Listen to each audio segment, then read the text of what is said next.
Hey everybody, Marty Sleva here alongside Mitch Dyer. That's me. That is you. Mitch, we're here to talk about a video game that we both enjoyed. It's called Tales from the Borderlands, Episode 1, Zer0. It's the first game in Telltale's Borderlands adventure game series. I reviewed it. I was a little worried going in because, we're not the biggest Borderlands fans. We both enjoyed Borderlands 2, but just didn't...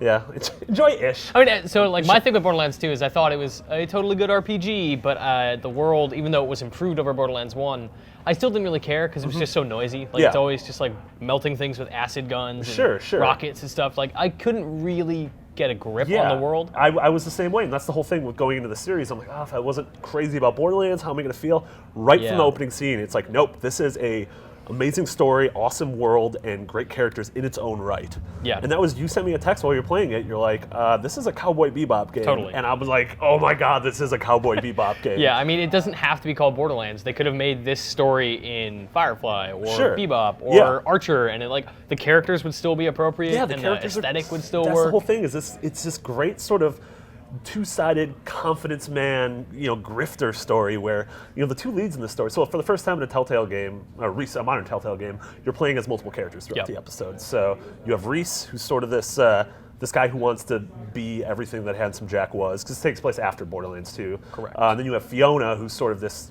scrappy grifter who's trying to make it in the world by conning people. Yeah, I mean, they're on opposite ends of the social spectrum, right? Like, Reese has his, intergalactic, lavish life. Yeah, in Hyperion. In Hyperion, and she's poor and robbing the dead and conning the rich to survive. Yeah, and it's great. And both these characters, the writing's fantastic, the VO is great, and sort of the decisions you make have this amazing, it's going to be the same person, but you get to really shade in, what kind of, how awful is Reese? Is Reese, a bumbling but good-hearted idiot like Archer, or is Reese just sort of callous, an awful scoundrel? Mean. Yeah, and the same thing with Fiona. Is Fiona willing to do whatever it takes to get out of a situation? Is she willing to kill someone? Or is she well, I want the money, but I don't want anyone to get hurt? Which I think is great. Again, the writing, the VO, the situations they put these characters in. I mean, we were talking about how it's less about remembering specific decisions and more about remembering specific scenes. Yeah, if you look at the end of the game where it's these are the choices you made, it's I guess. I guess those were the important ones. But for me and for you, we were talking about it, it was man, that scene in the bar where you're trying to remember all the information that Sasha gave you to pull off the con against August, it's the whole scene. It's sitting in a bar and lying to a man.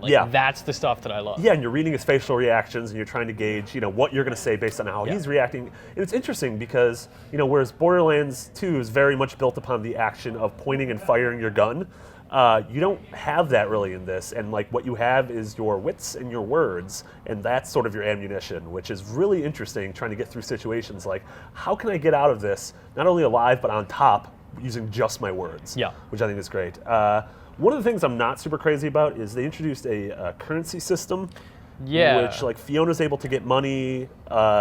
You can have a choice to where there's a guy dying, do you want to loot the money from him or just let him have it?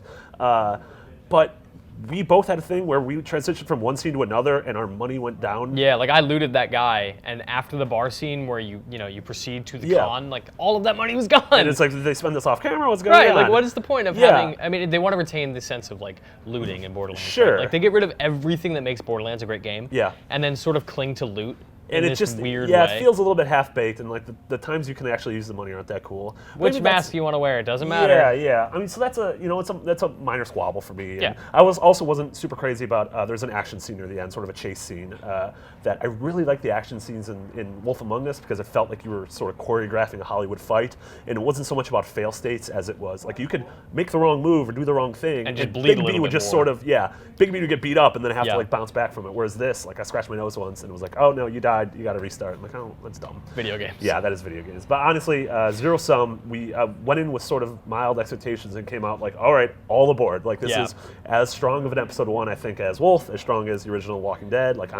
I am all aboard this thing now. Yeah, and it makes me wonder what Game of Thrones is going to be like. It's a very different game, obviously, but this is a game where you don't need to know the universe at all to really get into it. I don't care about Hyperion and Atlas and all these things, but I'm on board. Yeah. With Game of Thrones, I really wonder if Telltale will be able to do the same thing, considering it's in the middle of everything. Sure. The TV show. Yeah, you're going to be thrust a little bit. And obviously, there are things in Borderlands that you will get more out of if you know who Handsome Jack is, if you understand the dynamic between Hyperion and Pandora.